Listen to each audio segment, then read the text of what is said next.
Kini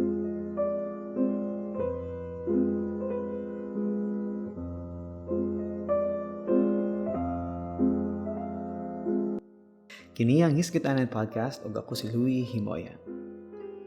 So ugatan ako sa ka-video sa YouTube about sa isa sa mga nabilin nga true hunter-gatherer tribe sa Australia.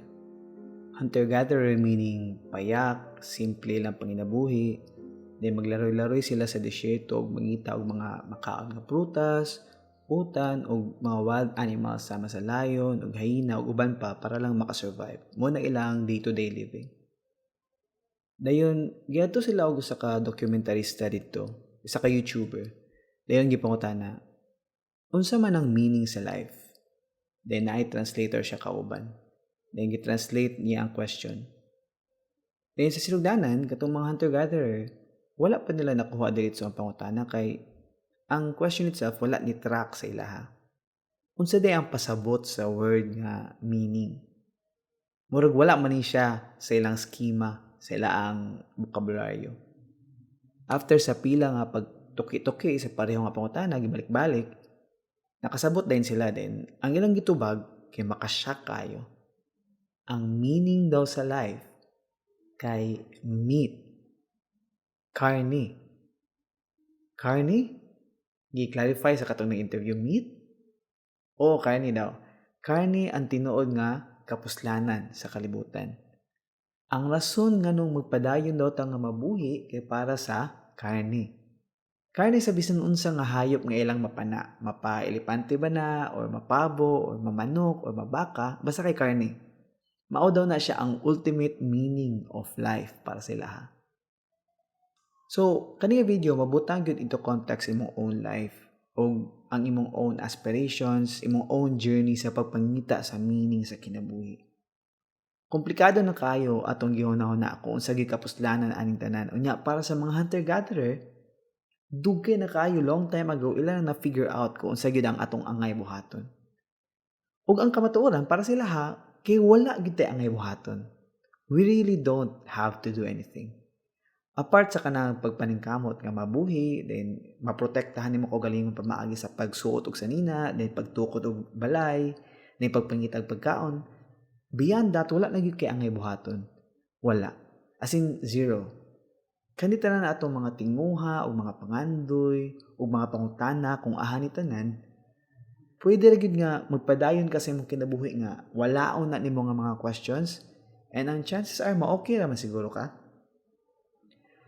Complicated na kayo kung ato pa yung subayon kung nganong naabot ani nga point, nganong mag-desire pa ta og things beyond meat, beyond clothing, beyond shelter. Pwede ko na ako i-explain pero taas na kayo na siyang kasturyahanan. Pero one thing is for sure. Ang priority sa mga hunter-gatherer sa Australia, parehara ka valid sa ato ang own priorities. Ang ilang mga kinabuhi, parehara ka importante sa ato. Ang ilang way of living, how they deal with nature, with struggle, with existence, insakto sila. Both sa ilang point of view ug sa tuwa ug sa imo nga, kung well-adjusted ka nga pagkatao, insakto gid sila. So, every time maghunahuna ka nga dapat nimo nibuhatan nga thing or dapat nimo ni malampos nga butang or else walay pulos ang imong pagkanibuhi diri sa kalibutan, hunahuna ni.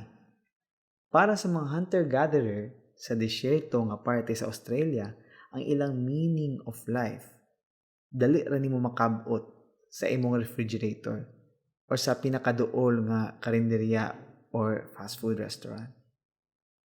Ako personally, akong ginabutan po na ako akong kaugalingon sa mindset sa usa ka hunter-gatherer. Every time nga wala kayo ko'y ganap sa life, and akong day consists of working, and maghunahuna akong unsay kanon, I think to myself, wow, this is great. This is life at its essence.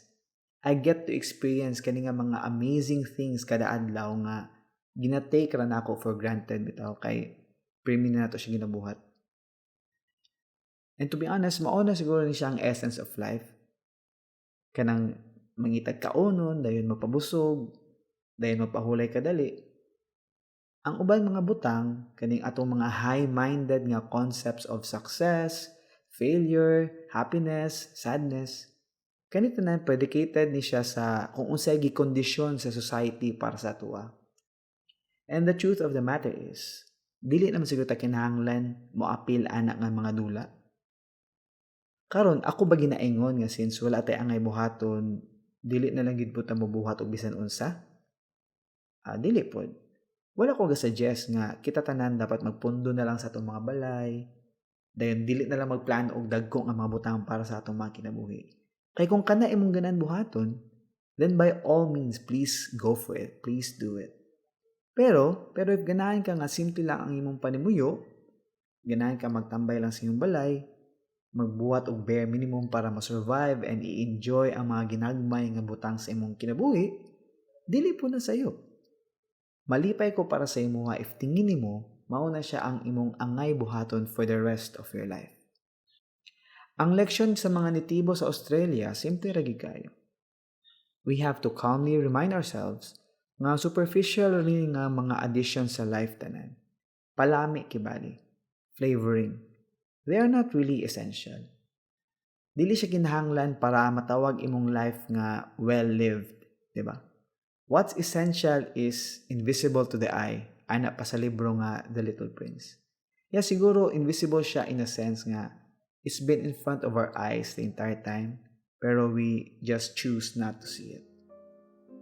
Basin di ay sakto ang mga hunter-gatherer. Basin di ay ang pinaka-essential nga butang sa kalibutan, kayang karne. If na may topic ng ganaan ninyo hisgutan ako sa future episodes, palihog pangita ang social media sa Hisgutanan Podcast sa Facebook, Twitter, o Instagram. Ang podcast itself makita sa Spotify, Apple Podcasts, o lain-lain pa nga mga platforms. Hangtod sa sunod natong panaghisgot. Salamat.